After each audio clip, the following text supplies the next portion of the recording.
Tiger corridor పేరుతో ప్రభుత్వం తీసుకువచ్చిన జీవో నెంబర్ 49 ను రద్దు చేయాలంటూ మంచిర్యాల జిల్లాలో ఆదివాసీ సంఘాలు బంద్ నిర్వహించారు.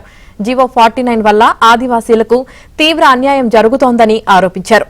ఖనిజ సంపదను దోచుకోవడానికి అక్రమ జీవో తీసుకువచ్చారని మండిపడుతున్నారు. ప్రభుత్వం వెంటనే జీవోను ఉపసంహరించుకోవాలని డిమాండ్ చేశారు.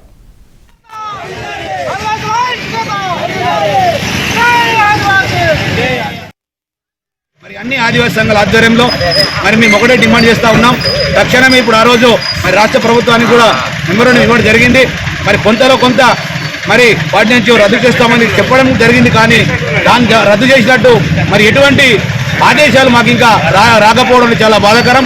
మరి దాన్ని వెంటనే తక్షణమే ఏదైతే ఆదివాసులు ఇబ్బందికరంగా ఉన్నటువంటి ఆ 49 జీవోను వెంటనే రద్దు చేయవలసిందిగా మరి ఈరోజు మేము ఉమ్మడి ఆదిలాబాద్ జిల్లా అంతా ఆదివాసీ సంఘాల ఆధ్వర్యంలో మీరు బంద్ చేయడం జరుగుతుంది.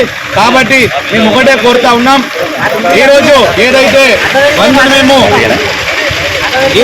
మేము బంద్ చేశామో దీనికి ఈ బంద్కు ఏదైతే దండపల్లి మండల కోటలో ఉన్నటువంటి వర్తక వ్యాపారులు చిన్న సన్న అందరూ కూడా మాకు ఈరోజు చాలా సంపూర్ణంగా మద్దతు తెలిపిన వారికి కూడా ఈ సందర్భంగా ధన్యవాదాలు తెలియజేస్తున్నాం.